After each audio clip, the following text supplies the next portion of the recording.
जय हिंद दोस्तों। आप सभी का अपना यूट्यूब चैनल गौतम जी के जीएस एकेडमी में स्वागत है। दोस्तों हम लोग इस वीडियो में इम्तिहान पब्लिकेशन में जो दोस्तों बिहार एसएससी का इंटर लेवल का जो आया है वैकेंसी, उसके लिए प्रतिदिन प्रैक्टिस सेट चलाया जा रहा है, जो कि दोस्तों पेड क्लास की टेस्ट है, जिसमें आज का हम लोग दोस्तों टेस्ट नंबर 1 देखने वाले हैं। और प्रत्येक टेस्ट में 100 क्वेश्चन दिया गया है और जिसको के लिए समय दोस्तों 2 घंटा 15 मिनट निर्धारित किया गया है, जिसमें दोस्तों आज हम लोग देखेंगे इसमें टोटल 150 क्वेश्चन। और देखिए दोस्तों, यह प्रत्येक सही उत्तर के लिए 4 अंक दिया जाएगा और गलत उत्तर के लिए दोस्तों 1 अंक काटा जाएगा। तो चलिए बिना देर के हुए हम लोग क्वेश्चन की ओर बढ़ते हैं और इस टेस्ट का दोस्तों हम लोग डिस्कशन भी साथ में देखते चलेंगे, यानी कि डिस्कशन के साथ दोस्तों इस टेस्ट को हम लोग ख़त्म करेंगे। देखिए पहला क्वेश्चन कहता है कि जेम्स मिल द्वारा the history of British India किस वर्ष प्रकाशित किया गया था। तो देखिए दोस्तों, जेम्स मिल द्वारा जो लिखित पुस्तक था the history of British India, इसको दोस्तों 1817 ईस्वी में प्रकाशित किया गया था। और याद रखिएगा, यह दोस्तों पहले लेखक थे जिन्होंने भारतीय इतिहास को दोस्तों 3 भागों में विभाजित किया था। और कौन कौन सा था दोस्तों, तो हिंदू, मुस्लिम और ब्रिटिश। याद रखिएगा, हिंदू, मुस्लिम और ब्रिटिश को दोस्तों 3 भागों में विभाजित किया था कौन, तो जेम्स मिल। याद रखिएगा। नेक्स्ट है, पानीपत की तीसरी लड़ाई हुई थी। तो देखिए दोस्तों, पानीपत की जो प्रसिद्ध तीसरी लड़ाई हुई थी वह दोस्तों 1761 ईस्वी में हुई थी। और यह दोस्तों याद रखिएगा मराठों एवं अहमद शाह अब्दाली के बीच हुई थी दोस्तों, जिसमें मराठा इसमें पराजित हो गए थे। याद रखिएगा। चलिए नेक्स्ट क्वेश्चन पाते हैं। Question number 3। देखिए क्वेश्चन 3 कहता है कि अंग्रेजों द्वारा किस गवर्नर जनरल के तहत सर्वोच्चता की नीति शुरू की गई थी। तो देखिए दोस्तों याद रखिएगा, 3 का आपका राइट आंसर हो जाएगा option number B, Warren Hastings. देखिए दोस्तों, जिसमें अब बता देते हैं आपको कि 11 नवंबर 1813 को वारेन हेस्टिंग्स को दोस्तों भारत के गवर्नर जनरल के रूप में नियुक्त किया गया था। और इन्हीं के कार्यकाल में दोस्तों सर्वोच्चता की नीति की शुरुआत की गई थी। याद रखिएगा। नेक्स्ट है, अखिल भारतीय किसान सभा की स्थापना कब की गई थी। तो सबसे पहले यहाँ तो क्वेश्चन याद रखिएगा दोस्तों कि अखिल भारतीय किसान सभा की दोस्तों 1936 ईस्वी में स्थापना किया गया था। और यह दोस्तों अप्रैल मंथ था, जो कि लखनऊ में किया गया था। याद रखिएगा, अखिल भारतीय किसान सभा के दोस्तों स्थापना अप्रैल 1936 में लखनऊ में किया गया था। और दोस्तों याद रखिएगा कि स्वामी सहजानंद सरस्वती इसके संस्थापक अध्यक्ष थे और जो एनजी रंगा थे दोस्तों, एवं पहले महासचिव थे। याद रखिएगा। चलिए नेक्स्ट क्वेश्चन पाते हैं। क्वेश्चन नंबर देखिए 5। क्वेश्चन 5 कहता है कि भारतीय सरकार के संवैधानिक सलाहकार के रूप में किसे नियुक्त किया गया। तो देखिए दोस्तों, राइट आंसर हो जाएगा option number A, BN Rao को। देखिए यहाँ थोड़ा सा यहाँ पर लेक्चर सुनिएगा दोस्तों। बोलता है कि सर बेनेगल नरसिम्हा राव। BN राव का पूरा नाम हुआ सर बेनेगल नरसिम्हा राव। यह दोस्तों एक भारतीय सिविल सेवक और न्यायविद, राजनयिक और राजनेता थे, जिन्होंने भारत के संविधान को मसौदा तैयार करने में इनके दोस्तों महत्वपूर्ण भूमिका के लिए जाने जाते हैं। याद रखिएगा। देखिए नेक्स्ट है कि भारत के साथ मुस्लिम बहुसंख्यक स्वायत्त क्षेत्र का विचार सबसे पहले किसने दिया था। तो देखिए दोस्तों, सबसे पहले दिए थे मोहम्मद इकबाल। मोहम्मद इकबाल की बात की जाए दोस्तों, तो पाकिस्तान की मांग की उत्पत्ति दोस्तों सारे जहां से अच्छा हिंदुस्तान हमारा के लेखक थे दोस्तों। और यह एक उर्दू कवि है, मोहम्मद इकबाल माने जाते हैं। और 1930 ईस्वी में मुस्लिम लीग के दोस्तों अपने अध्यक्षीय भाषण में कवि ने उत्तर पश्चिम भारतीय मुस्लिम राज्य की आवश्यकता के दोस्तों बात किए थे। यही कौन, तो मोहम्मद इकबाल।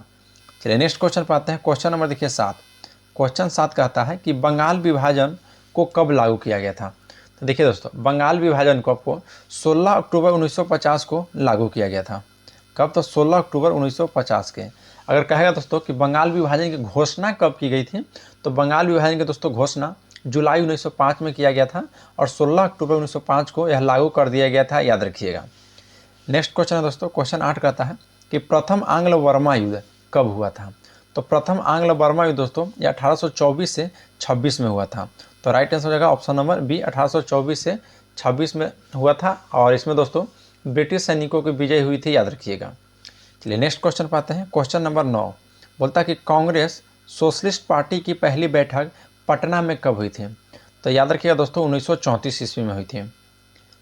और दोस्तों देखिए, अखिल भारतीय कांग्रेस समाजवादी सम्मेलन मई 1934 में आचार्य नरेंद्र देव की दोस्तों अध्यक्षता में किया गया था। याद रखिएगा। और दोस्तों प्रकाश नारायण द्वारा पटना में बुलाया गया था। अध्यक्षता किए थे दोस्तों कांग्रेस सोशलिस्ट पार्टी की पहली बैठक की जो 1934 में हुआ था। इसकी अध्यक्षता किए थे, याद रखिएगा, नरेंद्र देव। और दोस्तों किसके द्वारा बुलाया गया था पटना में, तो प्रकाश नारायण के द्वारा, याद रखिएगा। चलिए नेक्स्ट क्वेश्चन पे आते हैं। देखिए दोस्तों क्वेश्चन नंबर 10। क्वेश्चन 10 कहता है, ध्यान दीजिएगा, बोला था कि बिरसा आंदोलन के कारण संदर्भ में निम्नलिखित में से कौन सा सही नहीं है। तो देखिए दोस्तों बिरसा आंदोलन सबसे पहले तो आप याद रखिएगा ये कब से कब हुआ था। तो बिरसा आंदोलन दोस्तों आपको 1855 से 56 ईस्वी तक में चला था। और यह आंदोलन दोस्तों मुंडाओं द्वारा अनुभव की गई घटनाओं के से संबंधित था। और आपको बात बता दें दोस्तों, देखिए इसमें कुछ बात बोला गया था कि ब्रिटिश भूमि सौदों द्वारा जनजातीय प्रथागत भूमि व्यवस्था को नष्ट किया जा रहा है और हिंदू जमींदार और ऋणदाता उनकी संपत्ति पर कब्जा कर रहे हैं और मिशनरियों से मुंडा पर पौराणिक संस्कृति को निंदा की थी। तो राइट आंसर होगा दोस्तों इसमें ऑप्शन नंबर डी, याद रखिएगा। नेक्स्ट है कि बिहार पंचायती राज अधिनियम कब पारित हुआ था। देखिए दोस्तों बिहार पंचायती राज अधिनियम की बात की जाए तो 73वां संविधान संशोधन अधिनियम के तहत 1993 के अंतर्गत दोस्तों पंचायती राज प्रणाली को संवैधानिक दर्जा देते हुए, और दोस्तों बिहार पंचायती राज अधिनियम को 2006 में पारित कर दिया गया था, याद रखिएगा। तो ऑप्शन नंबर इसका 11 का राइट आंसर हो जाएगा option number C. Next question है क्वेश्चन नंबर दोस्तों 12। देखिए क्वेश्चन 12 कहता है कि आम चुनाव को कोई प्रत्याशी अपनी जमानत राशि खो देगा यदि उसे प्राप्त न हो सके। तो देखिए दोस्तों वैध मतों का 1/6 भाग, इसका राइट आंसर हो जाएगा ऑप्शन नंबर सी, वैध मतों का 1/6 भाग दोस्तों। तो देखिए लोक प्रतिनिधित्व अधिनियम 1951 के अनुसार दोस्तों यदि उम्मीदवार को प्राप्त वैध मतों की कुल वैध मतों की संख्या से 1/6 से कम हो जाएगा दोस्तों, तो चुनाव में जो जमानत राशि रहता है उसको जब्त कर ली जाती है, याद रखिएगा। चलिए नेक्स्ट क्वेश्चन पर आते हैं। क्वेश्चन 13 का था दोस्तों कि स्वतंत्रता प्राप्ति के बाद पंचायती राज को परिवर्तित करने वाला पहला राज्य कौन था। तो देखिए दोस्तों पहला राज्य तो राजस्थान था, याद रखिएगा। राजस्थान के दोस्तों नागौर जिला में 2 अक्टूबर 1959 को पंचायती राज लागू करने वाला पहला राज्य था। और राजस्थान के बाद दोस्तों आंध्र प्रदेश ने भी इसी वर्ष यानी कि दोस्तों 1959 में ही लागू कर दिया था, याद रखिएगा। चलिए नेक्स्ट है दोस्तों कि भारतीय संविधान में राज्य के नीति निर्देशक तत्वों को किस देश के संविधान से प्रेरित होकर ग्रहण किया। तो देखिए दोस्तों राज्य के नीति निर्देशक तत्व की आपको बात की जाए तो राइट आंसर का दोस्तों ऑप्शन नंबर डी आपको आयरलैंड से। और यह दोस्तों भाग 4 में इसकी चर्चा की गई है, याद रखिएगा। और इसकी दोस्तों अनुच्छेद की बात की जाए तो अनुच्छेद दोस्तों आपको 36 से दोस्तों 51 तक की चर्चा किया गया है भाग 4 में। चलिए नेक्स्ट क्वेश्चन पाते हैं। क्वेश्चन नंबर देखिए 15 बोलता है दोस्तों कि जिला योजना समिति का सभापति कौन होता है।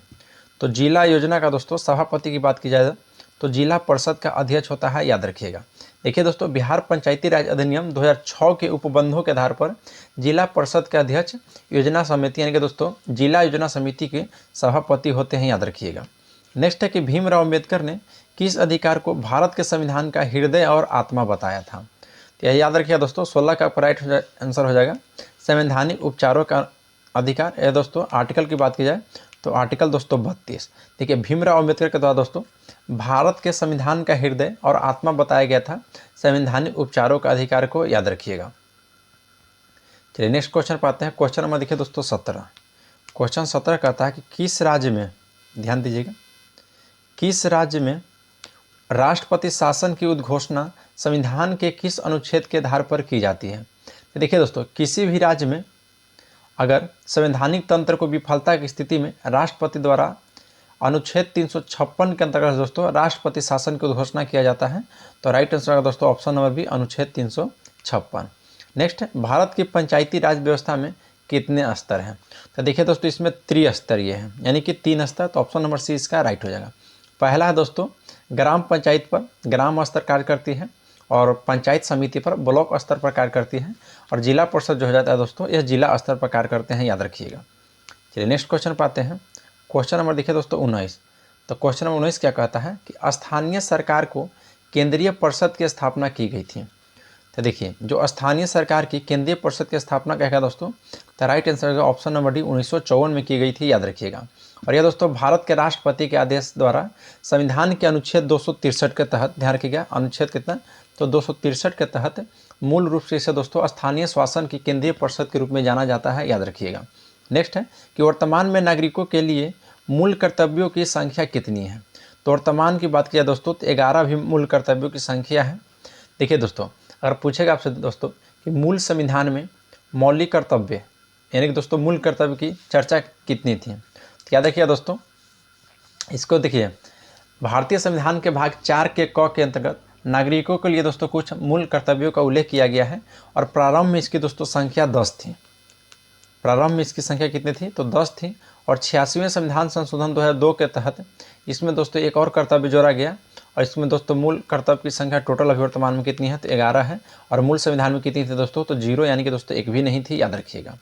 नेक्स्ट क्वेश्चन है, क्वेश्चन नंबर देखिए 21, बोलता है कि भाखड़ा नांगल एक संयुक्त परियोजना है। तो यह दोस्तों हरियाणा, पंजाब, राजस्थान की है। हरियाणा, पंजाब और राजस्थान की, तो ऑप्शन नंबर सी इसका राइट हो जाएगा, याद रखिएगा। और यह दोस्तों सतलज नदी पर है, ये भी बात आप याद रखिएगा। नेक्स्ट है कि वैश्विक स्तर पर हरित क्रांति के जनक कौन माने जाते हैं। तो वैश्विक स्तर पर दोस्तों नॉर्मन ई बोरलॉग को जाना जाता है हरित क्रांति के जनक। और इनकी जन्म की दोस्तों बात की जाए तो इनका जन्म कब हुआ था तो वर्ष दोस्तों 1914 ईस्वी में अमेरिका में हुआ था, याद रखिएगा। और यह दोस्तों कर्म के क्षेत्र पर बात की जाए तो हम मैक्सिको के थे। चलिए नेक्स्ट क्वेश्चन पाते हैं। क्वेश्चन नंबर देखिए 23, बोलता है कि भारत में एकमात्र टीन उत्पादक राज्य है। तो यह दोस्तों छत्तीसगढ़ है, याद रखिएगा। छत्तीसगढ़ जो राज्य है दोस्तों यह टीन उत्पादन में करने वाला एकमात्र राज्य है और छत्तीसगढ़ में टीन की खनन से संबंधित 6 कंपनियां हैं दोस्तों, जो कि 1 सार्वजनिक क्षेत्र तथा 5 निजी क्षेत्र में अवस्थित है, याद रखिएगा। यानी कि दोस्तों 1 सरकारी और 5 प्राइवेटेशन यानी कि प्राइवेट है। तो चलिए नेक्स्ट आते हैं क्वेश्चन। देखिए क्वेश्चन नंबर 24 कह रहा है कि सब्जी उत्पादन में भारत का विश्व में कौन सा स्थान है। तो सब्जी उत्पादन में दोस्तों भारत का विश्व में दोस्तों दूसरा स्थान है, याद रखिएगा। ऑप्शन नंबर बी इसका राइट हो जाएगा। और दोस्तों देखिए विश्व के कुल सब्जी का उत्पादन भारत का हिस्सा इसमें दोस्तों अगर परसेंटेज में पूछ देगा तो 10.8% है, याद रखिएगा। नेक्स्ट है कि भारत के प्रथम परमाणु रिएक्टर का नाम क्या है। तो भारत का प्रथम परमाणु रिएक्टर का नाम दोस्तों अप्सरा है, तो ऑप्शन नंबर डी इसका राइट हो जाएगा। देखिए दोस्तों ट्राम्बे स्थित भाभा परमाणु अनुसंधान केंद्र में इसका परिचालन अगस्त 1956 में हुआ था, याद रखिए। कब इसका प्रारंभ हुआ था दोस्तों तो अगस्त 1956 में। नेक्स्ट क्वेश्चन पाते हैं। क्वेश्चन नंबर देखिए 26 बोलता है दोस्तों, ध्यान दीजिएगा कि कृषि को काटने और जलाने की प्रथा किस रूप में भी जाना जाता है। तो कृषि के दोस्तों काटने और जलाने की प्रथा दोस्तों स्थानांतरित खेती होती है, तो right answer option number C हो जाएगा दोस्तों, याद रखिएगा। और यह दोस्तों ज़्यादातर भारत के पूर्वोत्तर राज्यों में मिलता है, जैसे असम, नागालैंड, मेघालय और मिजोरम में, याद रखिएगा। वहाँ के लिए दोस्तों यह लोकप्रिय है। नेक्स्ट है कि कौन सी परत बादलों को और संबंधित मौसम की घटनाओं से लगभग मुक्त है। तो राइट आंसर दोस्तों ऑप्शन नंबर बी समताप मंडल। देखिए समताप मंडल दोस्तों यह क्षोभ मंडल के ऊपर स्थित है और जो कि 50 किलोमीटर की ऊंचाई तक फैला हुआ है। यह परत बादलों और संबंधित मौसम की घटनाओं से लगभग दोस्तों मुक्त है और यहाँ पर दोस्तों हवाई जहाज उड़ाने के लिए मानी जानी जाती है। और दोस्तों इसमें ओजोन गैस की परत भी होती है, याद रखिएगा, समताप मंडल में ही। चलिए नेक्स्ट क्वेश्चन पाते हैं। देखिए क्वेश्चन नंबर दोस्तों 28। क्वेश्चन नंबर 28 दोस्तों मिलान करने के लिए आपको दे दिया है। तो देखिए दोस्तों एक तरफ देश का नाम दिया गया है और एक तरफ दोस्तों चक्रवात का नाम दे दिया गया है। तो देखिए ऑस्ट्रेलिया, तो ऑस्ट्रेलिया में दोस्तों चक्रवात को विली विली कहते हैं, याद रखिएगा। चीन की बात की जाए दोस्तों तो चीन में चक्रवात को टाइफून कहते हैं।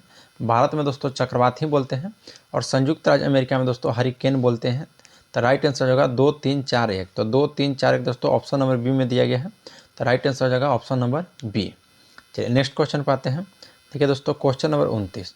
क्वेश्चन नंबर 29 क्या कहता है, ध्यान दीजिएगा कि महासागर का वह क्षेत्र जहाँ गहराई के साथ साथ लवणता तेजी से बढ़ती है तो वह दोस्तों क्या कहलाती है। तो याद रखिएगा दोस्तों, और जैसे ही आपको क्वेश्चन में कह देगा कि महासागर का वह क्षेत्र जहाँ गहराई के साथ साथ लवणता तेजी से बढ़ती है तो उसे दोस्तों हेलो कलाइन कहते हैं। तो राइट आंसर होगा option number A, hello Kline. चलिए नेक्स्ट क्वेश्चन पाते हैं दोस्तों। क्वेश्चन नंबर 30 बोलता है कि भारत के कुल कितने कृषि पारिस्थितिकी क्षेत्र में विभाजित किया गया है। तो टोटल दोस्तों 15 भागों में विभाजित किया गया है, याद रखिएगा। ऑप्शन नंबर इसका सी राइट हो जाएगा। देखिए दोस्तों अभी भारत के योजना आयोग ने दोस्तों भारत में 15 कृषि जलवायु क्षेत्रों को परिभाषित किया है और भारत के योजना आयोग द्वारा कृषि जलवायु क्षेत्र को मिट्टी, जलवायु, भूगोल और अन्य कारकों के अनुसार दोस्तों रणनीति के रूप में स्वीकृत किया गया है, याद रखिएगा। नेक्स्ट क्वेश्चन पाते हैं। देखिए क्वेश्चन नंबर 31। क्वेश्चन 31 क्या कहता है, ध्यान दीजिएगा। बोल रहा है कि नेशनल स्टॉक एक्सचेंज की स्थापना कब की गई थी। तो नेशनल स्टॉक एक्सचेंज की स्थापना दोस्तों 1992 में किया गया था। तो ऑप्शन नंबर डी इसका राइट हो जाएगा।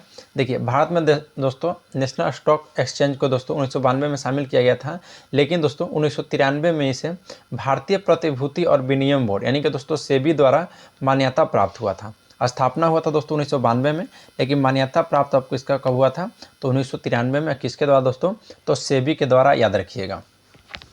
देखिए दोस्तों सेबी की बात की जाए तो शुरुआत में एक थोक ऋण बाजार के रूप में था, इसके बाद में दोस्तों इसको 1994 में नकदी बाजार खंड को शुरुआत हो गई थी, याद रखिएगा। नेक्स्ट है कि राष्ट्रीय आय है। तो राष्ट्रीय आय क्या है दोस्तों, तो साधन लागत पर निवल राष्ट्रीय उत्पाद है, याद रखिएगा।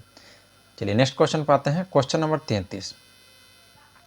देखिए क्वेश्चन 33 कहता है, ध्यान दीजिएगा, कि RN मल्होत्रा समिति संबंधित है। तो देखिए दोस्तों जो RN मल्होत्रा है यह दोस्तों बीमा क्षेत्र से संबंधित है, तो ऑप्शन नंबर सी इसका राइट हो जाएगा। देखिए दोस्तों 1993 ईस्वी में सरकार ने बीमा क्षेत्र में सुधार के लिए सिफारिश प्रस्तावित करने के लिए RBI के पूर्व गवर्नर RN मल्होत्रा की अध्यक्षता में एक समिति का गठन किया था दोस्तों, और इसका उद्देश्य था कि वित्तीय क्षेत्र में शुरू किए गए सुधारों को पूरक बनाना, याद रखिएगा। नेक्स्ट है कि प्रच्छन्न बेरोजगारी का सामान्यतः अर्थ होता है। तो प्रच्छन्न बेरोजगारी का दोस्तों श्रमिक और सीमांत उत्पादकता शून्य है, इसका दोस्तों अर्थ होता है, याद रखिएगा। चलिए नेक्स्ट क्वेश्चन पे आते हैं, क्वेश्चन नंबर 35। देखिए क्वेश्चन 35 क्या कहता है, बोल रहा है दोस्तों कि स्वच्छ भारत अभियान कब प्रारंभ किया गया था। तो स्वच्छ भारत अभियान दोस्तों याद रखिएगा 15 सितंबर 2018 को प्रधानमंत्री नरेंद्र मोदी के द्वारा दोस्तों स्टार्ट किया गया था। तो राइट आंसर ऑप्शन नंबर 20 का हो जाएगा, 15 सितंबर 2018 को।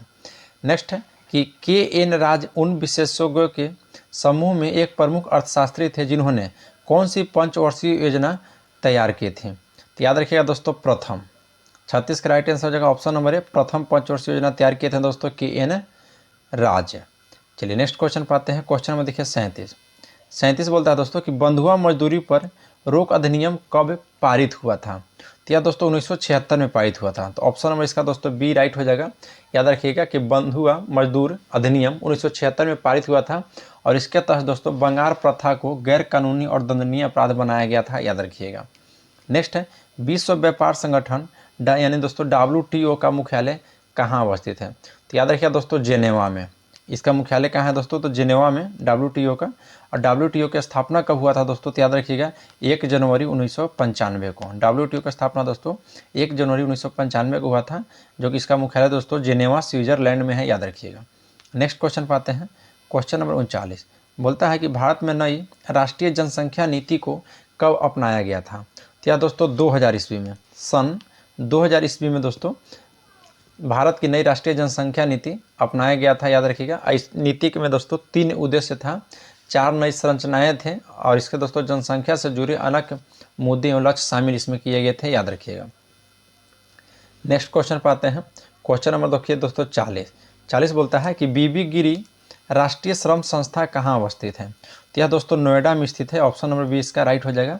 देखिए बीबी गिरी राष्ट्रीय श्रम संस्था नोएडा में स्थित है, और यह संस्था दोस्तों भारत सरकार के श्रम एवं रोजगार मंत्रालय के अधीन एक स्वयंशासित समिति के रूप में पंजीकृत है, याद रखिएगा। नेक्स्ट क्वेश्चन पाते हैं, क्वेश्चन नंबर देखिए 41 बोलता है दोस्तों कि निम्न में से किस एक यौगिक से सिल्वर मौजूद नहीं होता है। तो यह दोस्तों जर्मन सिल्वर से, याद रखिएगा। राइट आंसर इसका ऑप्शन नंबर ए हो जाएगा। देखिए दोस्तों जर्मन सिल्वर जो है यह जस्ता, तांबा और निकेल का एक मिश्र धातु है, और यह चांदी की तरह दोस्तों चमकदार होता है, और इसके कारण इसे दोस्तों जर्मन सिल्वर कहते हैं। हॉर्न सिल्वर की बात की जाए दोस्तों तो याद रखिएगा AgCl हो जाएगा। रूबी सिल्वर का दोस्तों Ag2SAsA3। अगर लूनर कास्टिक आपसे सूत्र पूछेगा तो AgNO3 हो जाएगा। चलिए नेक्स्ट क्वेश्चन पाते हैं कि खाने की वस्तुओं के परीक्षण के प्रयोग में होने वाला पदार्थ है। तो 42 का राइट आंसर दोस्तों option number C, sodium benzoate.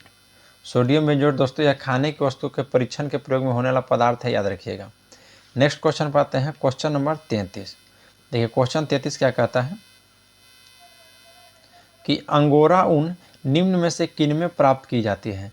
तो अंगोरा ऊन दोस्तों यह खरगोश की एक प्रजाति है, याद रखिएगा। खरगोश की दोस्तों एक प्रजाति है अंगोरा ऊन, जबकि दोस्तों अंगोरा बकरे से प्राप्त ऊन से मुहावर नामक चमकदार फाइबर का उत्पादन होता है, याद रखिएगा। नेक्स्ट है दोस्तों कि एल्फा कैरोटीन नामक प्रोटीन कहाँ पाया जाता है। तो यह दोस्तों त्वचा में पाया जाता है, तो ऑप्शन नंबर बी इसका राइट हो जाएगा। देखिए दोस्तों, एल्फा कैरोटीन एक प्रकार की प्रोटीन है और यह दोस्तों प्रोटीन जैसे बाल हो जाएगा, सिंह, स्तनधारियों के पंजा, नाखून, त्वचा की एपिडर्मिस परत में जो प्राथमिक घटक है दोस्तों एल्फा कैरोटीन अत्यधिक मजबूत होती है और इसका निर्माण दोस्तों अमीनो अम्ल का द्वितीयक संरचना से होता है, याद रखिएगा। नेक्स्ट क्वेश्चन पाते हैं। देखिए क्वेश्चन नंबर 45 क्या कह रहा है, ध्यान दीजिएगा कि निम्नलिखित विटामिन में से किस विटामिन का रासायनिक नाम टेकोफेरॉल है। तो 45 का राइट आंसर हो जाएगा option number B, vitamin E, याद रखिएगा। नेक्स्ट दोस्तों, निम्नलिखित में से कौन एक अंतःस्रावी ग्रंथि नहीं है। तो ऑप्शन नंबर ए हो जाएगा लार ग्रंथि। या दोस्तों अंतःस्रावी ग्रंथि नहीं है। या दोस्तों देखिए, अंतःस्रावी ग्रंथियाँ उन ग्रंथि को कहा जाता है जो हमें हार्मोन सीधे रक्त धारा में छोड़ देती है। शरीर में दोस्तों देखिए कुछ हम लोग का अंतःस्रावी ग्रंथि है, जैसे प्यूस यानी कि दोस्तों प्यूपिट्री हो जाएगा, एड्रिनल ग्रंथि हो जाएगा, थायराइड ग्रंथि हो जाएगा दोस्तों, पैराथायराइड, और टेस्टिज, ओवेरी, लैंगरहैंस की दीपिकाएँ और थाइमस, ये सभी दोस्तों आपको अंतःस्रावी ग्रंथि है। चलिए नेक्स्ट क्वेश्चन पाते हैं। क्वेश्चन नंबर देखिए दोस्तों 47 बोल रहा है कि ब्लीचिंग पाउडर का रासायनिक नाम निम्नलिखित में से क्या होगा। तो ब्लीचिंग पाउडर का रासायनिक नाम दोस्तों कैल्शियम ऑक्सीक्लोराइड होता है, calcium oxychloride, option number A हो जाएगा। फिर देखिए दोस्तों, जो सोडियम हाइपोक्लोराइड जो दिया गया है यह एंटीफॉर्मिन है। फिर दोस्तों सोडियम आपको बाइकार्बोनेट जो ऑप्शन डी में दिया गया है यह बेकिंग सोडा का नाम है। और जो कॉपर सल्फेट दिया गया है दोस्तों यह ब्लू विट्रियल नाम है, याद रखिएगा। नेक्स्ट पे आते हैं। क्वेश्चन नंबर 48 कहता है कि प्रोटोजोआ के कारण होने वाला रोग है। तो प्रोटोजोआ के कारण दोस्तों होने वाला रोग कौन सा है। तो 48 का आपका राइट आंसर हो जाएगा दोस्तों ऑप्शन नंबर बी, मलेरिया, याद रखिएगा। या दोस्तों प्रोटोजोआ से होने वाला यह एक रोग है। चलिए नेक्स्ट है दोस्तों कि आर्किमिडीज का सिद्धांत लागू होता है। तो यह दोस्तों आर्किमिडीज का सिद्धांत तरल में लागू होता है, याद रखिएगा।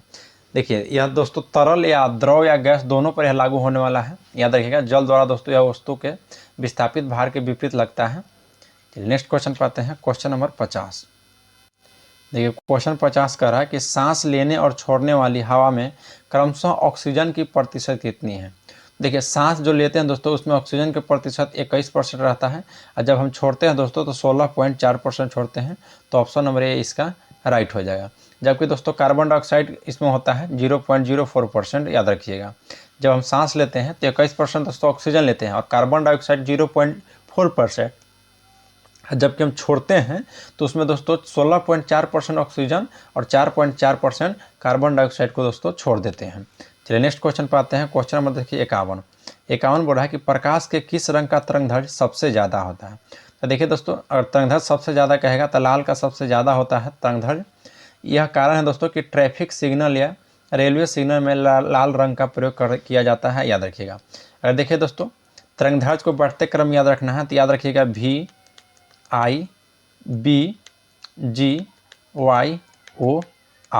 याद रखिएगा दोस्तों। यह ट्रिक आपको याद रखिएगा। यह आपका आर है दोस्तों लास्ट में, यानी कि रेड है। यह तरंगदैर्घ्य को दोस्तों बढ़ते क्रम है, याद रखिएगा। सबसे ज़्यादा तरंगदैर्घ्य दोस्तों रेड का है। और नेक्स्ट क्वेश्चन पे आते हैं कि विद्युत हीटर में किस धातु का प्रयोग होता है। तो विद्युत हीटर में दोस्तों याद रखिएगा नाइक्रोम धातु का प्रयोग होता है और नाइक्रोम के दोस्तों विशेष प्रतिरोध अपेक्षाकृत अधिक है और एक गलनांक इसका उच्च होता है। तो ऑप्शन नंबर 20 का राइट हो जाएगा। चलिए नेक्स्ट क्वेश्चन पे आते हैं। क्वेश्चन नंबर दोस्तों 53 बोलता है कि प्रकाश वर्ष किससे संबंधित है। तो प्रकाश वर्ष दोस्तों याद रखिए यह किससे संबंधित है। तो प्रकाश वर्ष दोस्तों यह दूरी का मात्रक है एक प्रकाश है। तो ऑप्शन नंबर सी इसका राइट हो जाएगा। देखिए एक वर्ष में दोस्तों सूर्य प्रकाश द्वारा तय की गई दूरी को एक प्रकाश वर्ष कहते हैं। नेक्स्ट है दोस्तों कि EEG किससे संबंधित है। तो EEG दोस्तों यह मस्तिष्क से संबंधित है। तो ऑप्शन नंबर ए इसका राइट हो जाएगा। अगर हृदय से कहेगा दोस्तों तो ECG होता है, ECG। चलिए नेक्स्ट क्वेश्चन पे आते हैं। क्वेश्चन नंबर दोस्तों 55। देखिए क्वेश्चन 55 क्या कहता है, ध्यान दीजिएगा कि जंतु कोशिका में निम्नलिखित में से कौन अनुपस्थित होता है, यानी कि दोस्तों उसमें उपस्थित नहीं होता है। तो याद रखिएगा कोशिका भित्ति में।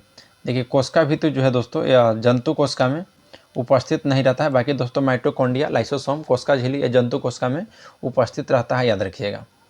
और देखिए जो कोशिका भित्ति है दोस्तों यह केवल आपको पादप कोशिका में पाया जाता है। नेक्स्ट है कि ईरानी कप निम्नलिखित में से किस खेल से संबंधित है। तो ईरानी कप दोस्तों क्रिकेट से संबंधित है, याद रखिएगा। चलिए नेक्स्ट क्वेश्चन पे आते हैं। क्वेश्चन नंबर आपका 57 57 क्वेश्चन क्या कहता है, ध्यान दीजिएगा। बोल रहा है दोस्तों कि वर्ष 2023 को साहित्य का नोबेल पुरस्कार निम्नलिखित में से किसे दिया गया है। तो वर्ष 2023 में दोस्तों साहित्य के जॉन फॉस को, ऑप्शन नंबर 20 का राइट हो जाएगा दोस्तों, जॉन फॉस को दिया गया है। और आपको क्लाउडी गोल्डन की बात की जाए दोस्तों तो इसको अर्थशास्त्र के क्षेत्र में दिया गया है, याद रखिएगा। नरगिस मोहम्मदी को दोस्तों शांति के क्षेत्र में दिया गया है। चलिए नेक्स्ट क्वेश्चन पर आते हैं। क्वेश्चन नंबर 58 बोल रहा है कि प्रिट्जकर पुरस्कार किस क्षेत्र में उत्कृष्ट योगदान के लिए दिया जाता है। तो यह दोस्तों वास्तुकला का, तो ऑप्शन नंबर डी इसका राइट हो जाएगा, वास्तुकला, याद रखिएगा। चलिए नेक्स्ट क्वेश्चन पर आते हैं। क्वेश्चन नंबर 59 देखिए दोस्तों, 59 क्वेश्चन बोलता है कि राष्ट्रीय विज्ञान दिवस हर वर्ष दोस्तों 28 फरवरी को मनाया जाता है, या निम्नलिखित में से इसका कारण क्या है कि दोस्तों यह 28 फरवरी को ही मनाया जाता है। तो देखिए दोस्तों 28 फरवरी को चंद्रशेखर वेंकट रमन का जन्मदिन था दोस्तों, इसलिए 28 फरवरी को मनाया जाता है, याद रखिएगा। और देखिए राष्ट्रीय विज्ञान दिवस दोस्तों हम लोग देखेंगे कि 28 फरवरी को मनाया जाता है। और ये जो विकास में दोस्तों देखिए चंद्रशेखर जो वेंकट रमन है, यह वैज्ञानिक योगदान के लिए चिन्हित करने और पहचानने के लिए माना गया है। इसी दोस्तों 1928 में भारतीय वैज्ञानिक चंद्रशेखर वेंकट रमन को स्पेक्ट्रोस्कोपी के क्षेत्र में महत्वपूर्ण खोज की थी, जिसे रमन प्रभाव कहा गया था। और इन्हीं के कार्य के लिए दोस्तों इनको 1930 में नोबेल पुरस्कार से भी सम्मानित किया गया था, याद रखिएगा। नेक्स्ट है, ग्रामीण भारत में कैंसर देखभाल में सुधार के लिए 2023 रेमन मैग्सेसे पुरस्कार किसे सम्मानित किया गया है। तो यह दोस्तों डॉक्टर आर रवि कनोर को सम्मानित किया गया है, याद रखिएगा। नेक्स्ट क्वेश्चन पर आते हैं। क्वेश्चन नंबर 61 बोलता है कि थ्रू द ब्रोकन ग्लास पुस्तक किसके द्वारा लिखी गई है। तो यह दोस्तों टी.एन. शेषन के द्वारा, याद रखिएगा, टी.एन. शेषन के द्वारा दोस्तों थ्रू द ब्रोकन ग्लास पुस्तक के लेखक हैं।